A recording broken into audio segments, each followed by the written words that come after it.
Bonjour à tous, 28e numéro du JT de la télé. Au sommaire, cette semaine, on va parler de Game of Talents. Découvrez le concept et l'animateur du nouveau programme de TF1. On parlera aussi de Capitaine Marlowe, gros changement de programme pour la série. Découvrez sa nouvelle chaîne et sa case horaire qui va changer. On parlera aussi télé-réalité avec TFX qui prépare une émission de télé-réalité autour des fans de footballeurs. Et enfin, on parlera de l'affaire de sorcellerie dans les Marseillais. Carla Moreau, accusée, et son mari Kevin sont sortis du silence cette semaine, ainsi que la voyante qui est elle aussi accusée d'extorsion de fonds cette fois. On vous donne tous les détails de leur réaction en fin d'émission. Voilà donc pour le programme, et tout ça on en parle juste après le générique. Les timecodes de chaque sujet sont dans la description et ils se sont affichés sur votre écran. On se retrouve juste après le générique pour parler de tout ça. C'est parti, générique.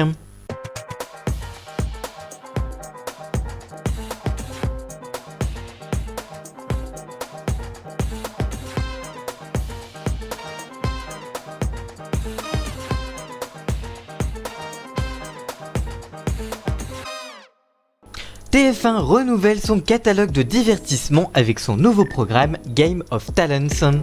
Il y a quelques jours, TF1 a acquis les droits du nouveau divertissement Game of Talents. Côté concept, le programme verra s'affronter deux équipes de célébrités durant une soirée qui devront trouver le plus de talents possible. Les célébrités devront donc retrouver la discipline de chaque candidat.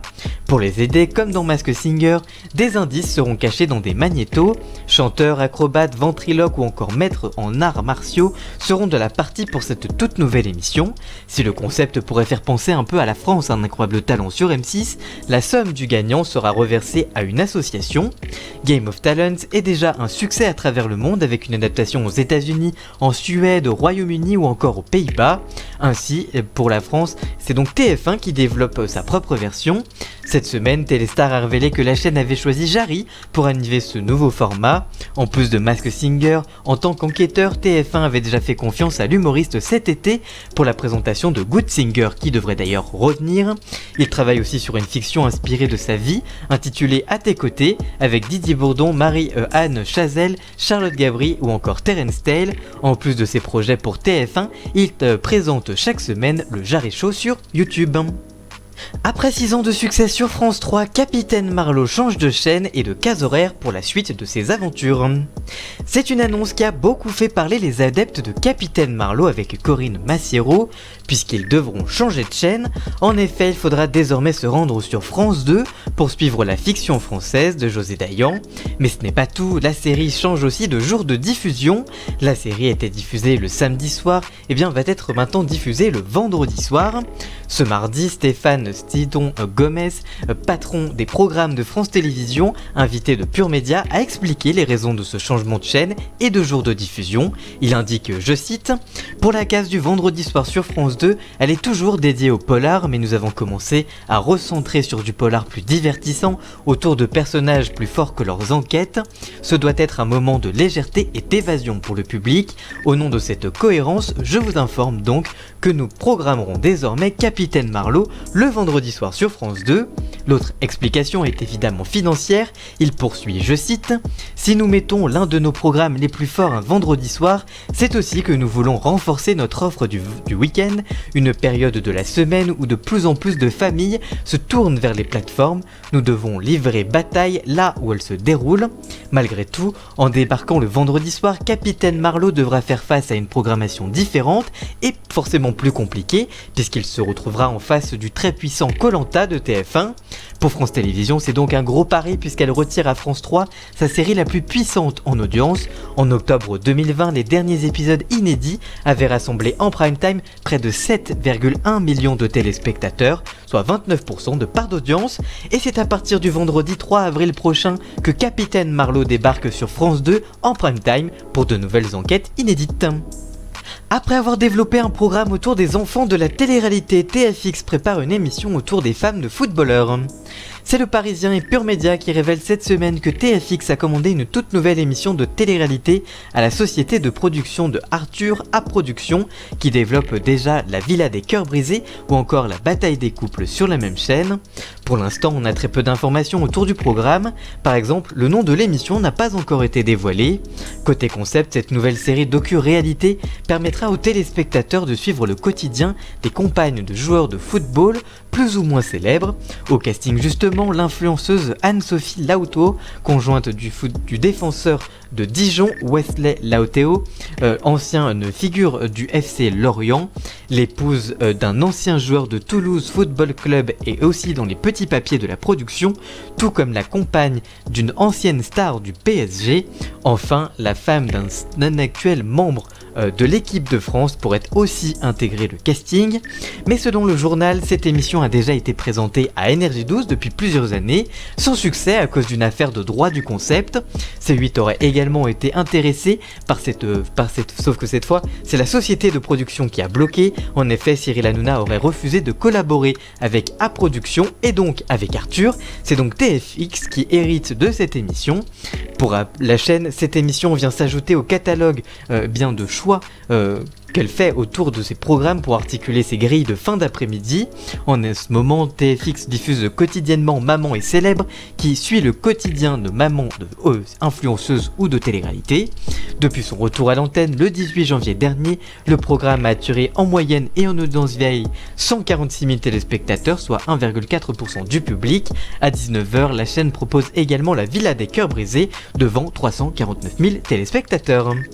La semaine dernière et mercredi, nous vous parlions de l'affaire de sorcellerie qui agite le monde de la télé-réalité. Cette semaine, Carla Moreau et Kevin, son compagnon, ont réagi, ainsi que la voyante mise en cause. On vous donnera tous les détails de ces réactions. Ce lundi 8 mars, en effet, Cyril Hanouna présentait un nouveau numéro de Touche pas à mon poste en direct sur C8 et Carla Moreau était l'invitée pour revenir sur cette affaire de sorcellerie.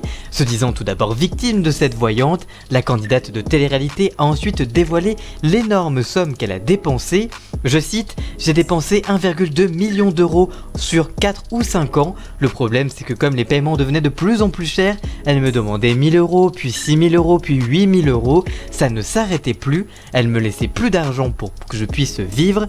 J'étais même arrivé au stade où lorsque je m'achetais quelque chose, je ne devais pas le montrer. Si elle voyait que je m'étais acheté un sac à main, c'est que j'avais encore de l'argent qu'on pouvait me soutirer. Il fallait que je me cache. Il voulait tout me prendre, je ne pouvais plus faire machine arrière. Carla Moreau a expliqué, je cite, je faisais des paiements tous les mois à la voyante et après ça a dégénéré en chantage, extorsion de fonds, etc.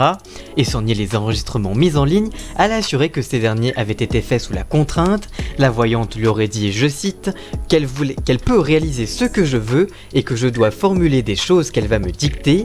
Le problème c'est que j'ai une pression, je me suis retrouvé avec ces 10 personnes autour de moi que je ne connaissais pas, j'avais envie de partir, mais tant que je ne formulais pas ces choses, je ne pouvais pas partir, a-t-elle raconté, avant de présenter des excuses aux autres candidats des Marseillais. Je cite, j'ai envie de m'excuser auprès des Marseillais et de toutes les personnes qui ont été impliquées par cette affaire, je peux comprendre qu'ils aient été énervés, en aucun cas je n'ai souhaité du mal, et en aucun cas cette femme n'avait des dons de sorcellerie ou a pu faire des sorts qu'elle leur a envoyés, a donc terminé Carla Moreau. Mais comme Cyril Hanouna donne toujours la parole aux deux parties dans cette histoire, la voyante s'est rendue sur TPMP mardi soir. Danae, de son prénom, a alors donné sa version des faits, et elle est complètement différente évidemment de celle de Carla Moreau. Si elle n'a pas pu donner plus de détails sur cette affaire afin de respecter le secret professionnel, ainsi que l'enquête qui est en cours, la voyante a expliqué qu'elle n'avait coupé les ponts avec Carla Moreau. Elle déclare, je cite, « Je suis énormément harcelée et lynchée sur les réseaux sociaux, je n'ai pas fait tout ça, on vient me demander un service et après on me met ça sur le dos, sur l'extorsion, la menace et tout ce que vous dites, je ne tolère pas qu'on me mette ça sur le dos, j'ai confiance en la justice et sur l'enquête en cours, je me proclame complètement victime. » Concernant la somme d'1,2 million d'euros que Carla Moreau lui aurait versé, elle affirme que ce n'est pas le chiffre exact, mais que ça s'en rapproche. De son côté, Kevin Goedge, son mari, silencieux depuis le début de la polémique, a décidé de prendre également la parole ce mardi 9 mars sur Snapchat. Je vous laisse regarder cet extrait.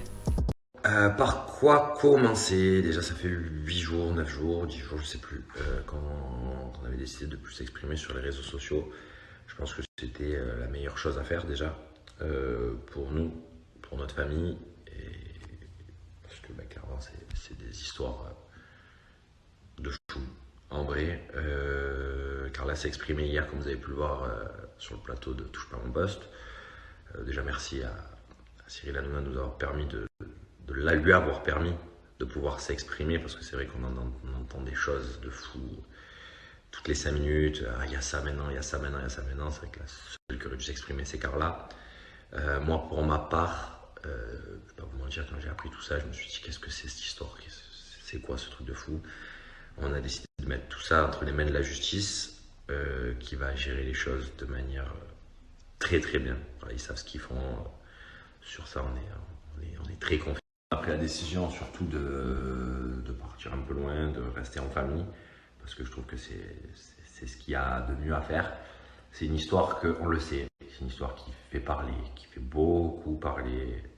C'est une histoire que tout le monde a envie de s'en mêler, tout le monde a dit, qui pense savoir des choses. Je pense qu'avant de dire qu'on sait certaines choses et tout ça, il faut penser qu'il y a des familles, il y a des enfants qui n'ont rien demandé. Pour ma femme et ma fille, je vais au feu. Pour ma famille, je vais au feu.